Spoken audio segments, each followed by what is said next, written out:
Habari ndugu zangu, karibuni tena Kepa Africa. Leo tunazungumzia mada inayoumiza vichwa vya wengi.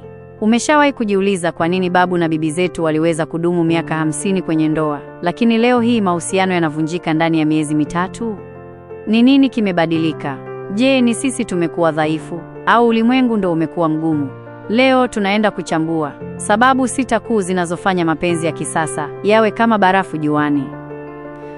1. Ugonjwa wa chaguzi nyingi, the illusion of choice.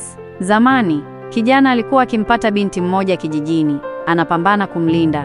Leo, kupitia mitandao ya kijamii kama Instagram na Tinder, kila mtu anahisi ana akiba.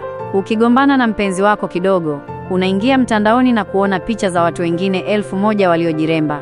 Hii inatufanya tusiwe na uvumilivu kwa sababu tunadhani kuna mtu bora zaidi anatusubiri mbele kidogo. Hatutengenezi vilivyovunjika, tunabadilisha na vipya. 2. Upendo wa mashindano, social media comparison.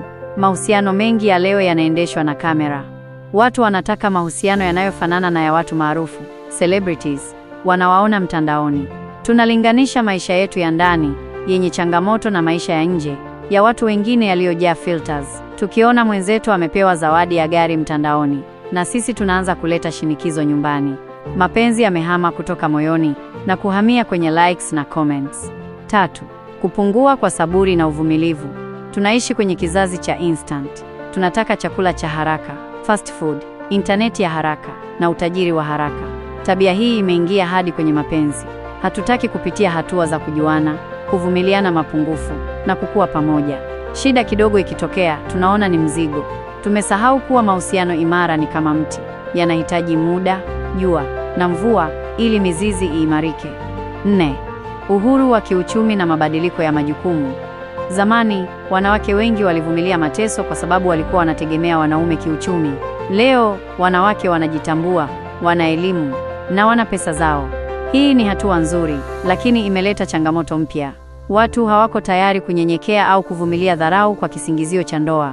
Ikiwa heshima itatoweka, kila mmoja ana uwezo wa kusimama peke yake. Mahusiano ya sasa yanahitaji heshima ya hiari na sio heshima ya utumwa. 5. Ukosefu wa mawasiliano ya kweli. Tunashinda saa 24 tukitumiana meseji za WhatsApp, lakini hatuna mawasiliano ya ana kwa ana. Meseji hazina hisia wala sauti. Watu wanagombana kupitia teksti, wanahukumu kupitia status na wanaachana kupitia block. Tunatumia muda mwingi kuangalia vioo vya simu kuliko kuangaliana machoni. Bila mawasiliano ya hisia, uhusiano unakufa kiroho kabla haujafa kimwili. 6. Tamaa ya matokeo kabla ya uwekezaji. Watu wanataka mke mwema au mume bora, lakini hakuna anayetaka kuwa mtu bora. Kila mmoja anakuja kwenye mahusiano na orodha ndefu ya kile anachotaka kupata: pesa, ngono, utunzaji, lakini ana orodha fupi sana ya kile anachotaka kutoa. Mahusiano ya siku hizi yamekuwa kama biashara. Kama huleti faida, mkataba unavunjwa. Suluhisho, the takeaway. Ndugu zangu wa Kepa Africa, ili mahusiano yadumu, lazima turudi kwenye misingi. Mapenzi siyo hisia tu, ni uamuzi. Ni uamuzi wa kumpenda mtu yule yule hata siku ambazo humpendi. Ni uamuzi wa kuweka simu pembeni na kumsikiliza mwenzi wako. Na zaidi ya yote, ni uamuzi wa kujenga badala ya kubomoa. Asante kwa kuwa nami katika simulizi hii. Je, unafikiri ni sababu gani nyingine inafanya mahusiano ya sasa yasidumu? Tuandikie kwenye comment hapo chini.